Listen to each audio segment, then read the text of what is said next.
سو ان کی پوری باقاعدہ ایک تربیت ہوئی اگر آپ فیملی وائز دیکھیں اور ایک انسان کی حیثیت سے دیکھیں.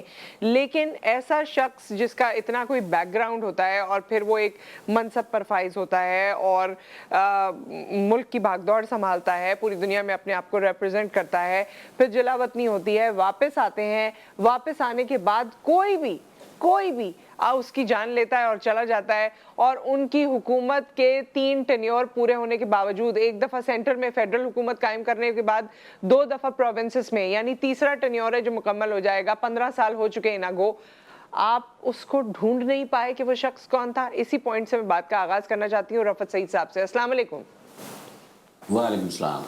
جی رفعت سعید صاحب, میں نے کافی بات کر لی, اور جو بات میں اس وقت آپ سے سننا چاہتی ہوں وہ یہی ہے کہ اگر پاکستان میں وہ لیڈر جس نے اپنی زندگی, جن کے والد کا یہاں پر سارا بیک گراؤنڈ ہے, سب چیزیں پاکستان پیپلز پارٹی کے حوالے سے, بھٹو فیملی کے حوالے سے, بلکہ ان کو کینیڈیز کے ساتھ کمپیئر بھی کیا جاتا ہے امریکہ کے, اتنا سب کچھ ہونے کے باوجود ان کی جان چلی جاتی ہے 16 سال پہلے, 15 سال سے یہ حکومت ہے پیپلز پارٹی کی, سندھ میں تو ہے ہی, اس کے باوجود وہ بندہ نہیں پکڑا جاتا, وہ لوگ نہیں پکڑے جاتے جو اس میں ملوث تھے. دیکھیں نصرت, آپ نے بہت اہم نقطے کی طرف جو ہے توجہ دلائی ہے. بات یہ ہے کہ یہ ایک بہت بڑا المیہ بھی ہے, افسوسناک بات بھی ہے کہ پیپلز پارٹی 15 سال سے تو برسر اقتدار صوبے میں ہے ہی, وفاق میں بھی حکومت آئی, آصف علی زرداری صدر بھی بنے, مکمل اختیار تھے, ان کے وزرائے اعظم بھی رہے, لیکن بے نظیر بھٹو کے قاتلوں کا جو ہے وہ اب تک تعین نہیں ہو سکا کہ اس کی وجوہات کیا تھیں, قتل کس نے کیا, سازش کہاں تیار ہوئی. تو لگتا ایسا ہے کہ جب بھی پیپلز پارٹی برسر اختیار آتی ہے تو اس مقدمے پر سے توجہ ہٹ جاتی ہے, اور اب تو بہت سارے شواہد جو ہیں وہ ضائع بھی ہو چکے ہیں, اور بہت جسے کہتے ہیں کہ ہم برسی کے موقع پہ ہی عموماً جو ہے ترانے بھی پڑھ لیتے ہیں, نظمیں بھی پڑھ لیتے ہیں, اور ایک دن قبل جا کر ان کی قبر پر حاضری بھی دے لیتے ہیں. تو یہ سارے وہ لوازمات ہیں جو کہ برسی کے موقع پر کیے جاتے ہیں, اور جو محترمہ بینظیر بھٹو کے لیے بھی ہو رہے ہیں اور آج بھی ہوں گے. تو رفعت لیکن صاحب کسی نے اس میں پھر ول کی کمی ہے کیا؟ 15 سال ہو گئے, جو چیزیں کرنی ہوتی ہیں وہ تو ہو جاتی ہیں. بھٹو صاحب کا مقدمہ کتنے لوگوں کی پیدائش سے بھی پہلے کا ہے, لیکن وہ مقدمہ کھل گیا ہے, آج کل اس پہ بات ہو رہی ہے. تو محترمہ بینظیر بھٹو صاحبہ کے حوالے سے کیا یہ ممکن نہیں تھا کہ 15 سال میں اس میں کوئی پیش رفت ہو سکتی؟ تو ممکن ہے نصرت ایسا بھی ہو کہ آج سے 20-25 سال بعد جو ہے وہ پھر اسی طرح کوئی سپریم کورٹ میں جائے, اور اس کے بعد جو ہے وہ محترمہ بینظیر بھٹو کا ری ٹرائل ہو, وہ کیس اوپن ہو اور دوبارہ اس کی سماعت ہو, شاید 25-30 سال بعد یہ ممکن ہو سکے. کیونکہ ہمارے یہاں یہی روایت رہی ہے کہ جس وقت یہ معاملہ ہوتا ہے اس وقت تو اس کو کوئی لے کے نہیں چلتا, اس کے بعد یہ ساری باتیں ہوتی ہیں, اور اب بھی یہی صورتحال لگتی ہے. لیکن میں آپ کو ایک بات اور بتا دوں ساتھ ساتھ, دلچسپی خود ان کی جماعت کی طرف سے بھی اتنی نہیں لی گئی جیسی کہ لی جانی چاہیے تھی. کیونکہ اس وقت جس وقت یہ واقعہ ہوا, جہاں حکومت بھی جو ہے وہ پاکستان پیپلز پارٹی کی تھی, بعد میں بھی پیپلز پارٹی برسر اقتدار آئی, تو اس کو بہت سنجیدگی سے لیا جا سکتا تھا, اور بہت سارے بین الاقوامی محرکات ہیں ان کے قتل کے پیچھے, وہ تمام چیزیں سامنے آتی. اور عموماً ایسے قتل جو ہیں وہ کھلا نہیں کرتے ہیں. لیاقت علی خان کا قتل بھی آپ کے سامنے ہے, دیگر اور دنیا کے جو سیاسی رہنما قتل ہوئے ان کے معاملات بھی آپ کے سامنے ہیں. تو کبھی بھی ایسا نہیں ہوا کہ کسی بڑے رہنما کے قاتلوں کا انکشاف اس طرح ہوا ہو جس طرح دیگر لوگوں کا ہوتا ہے. تو یہ بھی مقدمہ اسی طرح سے رہے گا, ہم یہ کہتے رہیں گے. اور اسی وجہ سے نہیں ہوتا کیونکہ اس کے پیچھے جو کڑیاں ہیں وہ بہت مضبوط ہیں, اسی لیے اس بات کو دبا دیا جاتا ہے نا. دیکھیں جب اتنا بڑا لیڈر ہوتا ہے تو اس کے پھر آپ کو خود بھی اندازہ ہے کہ پھر اس کے محرکات بھی کچھ اور ہوتے ہیں, اور اس کے پس منظر میں بھی کچھ اور لوگ بھی ہوتے ہیں جن کے کھلنے سے پھر آپ کو خود اندازہ ہے کہ کیا ہوتا ہے سیاست میں. تو یہ بھی قتل اسی طرح کا ایک قتل ہے. لیکن بہرحال یہ ضرور ہوا کہ آپ ایک بہت عظیم لیڈر سے محروم ہو گئے, اور واقعتاً ان میں وہ قائدانہ صلاحیتیں تھیں, وہ سوچ تھی, وہ فکر تھی. اور جیسا کہ آپ نے اپنی گفتگو میں بھی ذکر بھی کیا کہ ان کی تربیت بہت شروع سے ذوالفقار علی بھٹو نے کی تھی, جس کی وجہ سے ہی ان میں یہ نکھار آیا تھا. اور بہت ہمبل خاتون تھی, میں تو یہی کہوں گا جتنا میرا ان سے واسطہ رہا یا جب بھی ان سے انٹریکشن ہوا تو کہیں ان میں آپ یہ دیکھیں کوئی تکبر محسوس نہیں ہوتا تھا گفتگو کرتے میں, اور انتہائی میڈیا فرینڈلی خاتون تھیں وہ. اور جو کہ شاید اب جتنا آپ کی زبانی ہم نے سنا ہے، بہت سے لوگوں نے ان کے ساتھ وقت گزارا. ظفر ہلالی صاحب کے ساتھ میں نے ایک دفعہ پروگرام کیا، وہ کافی ان کے ساتھ رہا کرتے تھے، ایمبیسڈر بھی تھے. وہ ہمیشہ ان کے بارے میں نے یہ سنا کہ وہ آرگیومنٹ کو ڈس لائک نہیں کرتی تھیں، وہ چاہتی تھی کہ آپ ان سے آرگیومنٹ کریں. آپ اگر اپنی رائے مختلف رکھتے ہیں تو آپ انہیں بتائیں کہ آپ کی رائے میں اختلاف کیوں ہے. تو she was open to ideas, she was open to arguments. دیکھیں میں آپ کو ایک چھوٹی سی مثال دیتا ہوں کہ میں اس زمانے میں ایک ہفت روزہ میں کام کرتا تھا، وہ ان کے شدید مخالف پرچوں میں ان کا شمار ہوتا تھا. اس میں اسٹوریز بھی ہوئیں، پاکستان پیپلز پارٹی کے خلاف بھی ہوئیں، خود محترمہ بینظیر بھٹو کے خلاف بھی ہوئیں. لیکن جب ان کو یہ معلوم ہوا کہ میرا تعلق جو ہے اس ادارے سے ہے تو ان کا رویہ کبھی میرے ساتھ خراب نہیں رہا. ہمیشہ وہ آرگومنٹ کرتی تھیں اور بلکہ اس پہ سوال کرتی تھی. بلکہ ایک بڑا مشہور مقدمہ تھا جس میں نیکلس والا معاملہ تھا، نیوی کے سابق سربراہ ایڈمرل منصور الحق والا معاملہ تھا. تو اس پہ ایک دفعہ ایئرپورٹ پر جب میرا ان کا سامنا ہوا تو باقاعدہ انہوں نے مجھ سے بہت سارے سوالات کیے کہ مجھے آپ نے یہ الزام کیسے عائد کیا، آپ نے کیسے بات کی. لیکن کہیں یہ ظاہر نہیں ہوتا تھا کہ ان کو آپ سے کوئی مخاصمت ہے یا وہ آپ کو ناپسند کر رہی ہیں، ڈس لائک کر رہی ہیں، بلکہ وہ زیادہ اور ہمبل طریقے سے بات کرتی تھی، آرگومنٹ کرتی تھی، پوچھتی تھی اور اپنی جو بات کہنا ہوتی تھی، اپنا موقف دینا ہوتا تھا وہ ضرور دیتی تھی.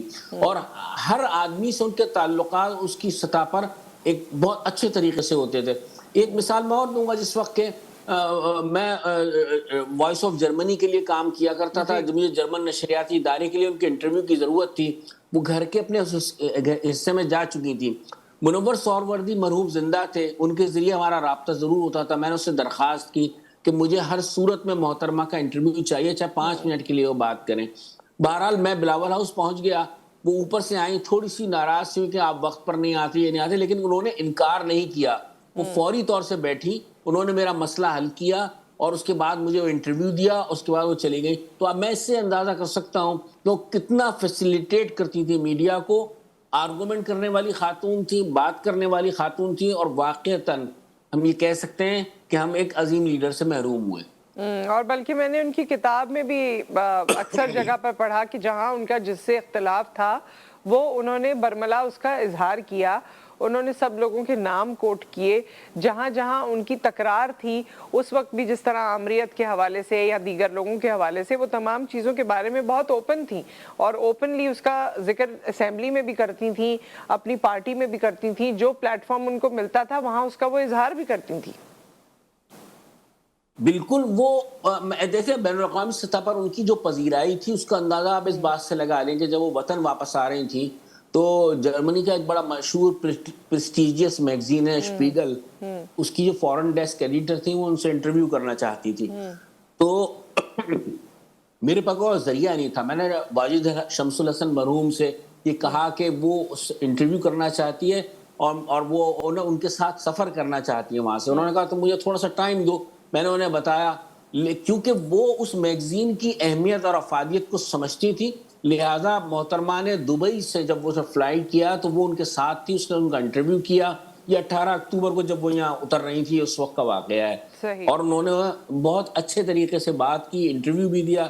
تو وہ بین الاقوامی میڈیا میں جو ان کی پذیرائی تھی، میرے خیال میں اس کے بعد پھر کسی لیڈر کو نہیں مل سکی. لوگ کہتے ہیں کہ عمران خان کی بات کرتے ہیں، لیکن عمران خان کا اور محترمہ بینظیر بھٹو کا موازنہ نہیں کیا جا سکتا.